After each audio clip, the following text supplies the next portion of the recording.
The 40th session of the UNESCO World Heritage Committee has wrapped up its first week here in Korea's southern port city of Busan.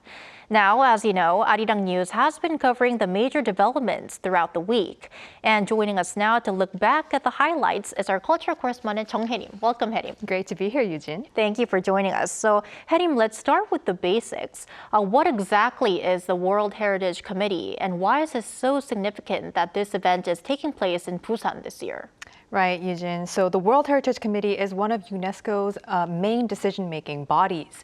The committee meets once a year to decide which cultural and natural properties should be added to the World Heritage list. It also examines how existing sites are being protected and discusses responses to threats. And this year's meeting is particularly meaningful for Korea because it is the first time the country has hosted the committee since joining the World Heritage Convention more than 3 decades ago. The scale of the opening ceremony seemed to reflect just how important the occasion was.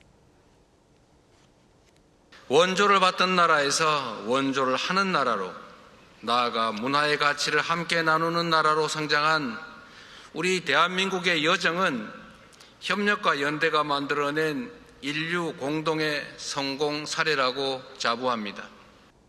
It is meaningful that this session is hosted by the Republic of Korea. The country counts 17 properties inscribed on the World Heritage List, reflecting the depth of Korean history and diversity. Together, your sites speak to universal questions: how societies remember, how they live with nature, how they transmit knowledge.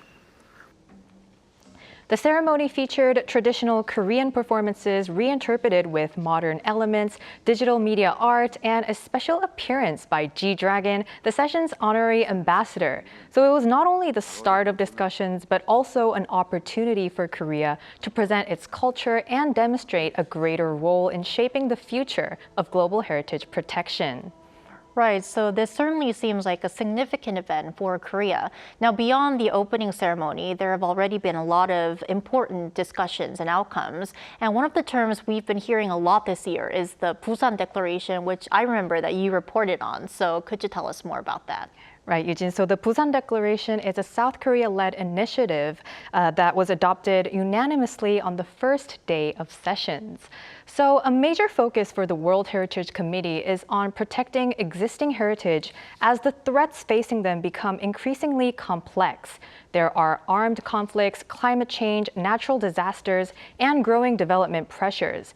And for years, UNESCO's World Heritage Strategy has been guided by 5 principles known as the 5 C's: credibility, conservation, capacity building, communication, and communities.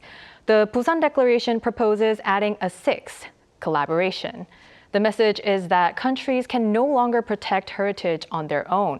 Governments, UNESCO's advisory bodies, and more all need to work together, particularly when threats such as war cross national borders. In the face of today's global crisis, solidarity within the international community remains the only solution. I hope this committee will serve as a turning point in reinvigorating cooperation under the World Heritage Convention. So this is indeed a very new chapter for UNESCO. But I mean, there are still 5 days left, and we know a lot of people are putting attention to this. Korea has its own heritage cases in the upcoming weekend, so could you elaborate on that too? Right, Yoo-jin. So Korea doesn't have an entirely new property up for inscription. Instead, the committee is considering an extension of an existing World Heritage property, Kaepol, Korean tidal flats. The tidal flats were first inscribed in 2021 as a serial natural property made up of 4 areas: Seocheon, Gochang, Sinan, and Boseong-suncheon. Together, they form vital feeding and resting grounds for millions of migratory birds along the East Asian and Australasian flyway, including several globally threatened species. And this year, Korea is seeking to expand the property by adding the tidal flats of Seosan, Muan, Goheung, and Yeosu, while also enlarging buffer zones around some of the existing areas. The decision is expected to be one of the biggest Korea-related outcomes of this year's committee meeting. So no doubt all eyes will be on that decision tomorrow. Thank you for your wrap-up, Hye-lim. My pleasure.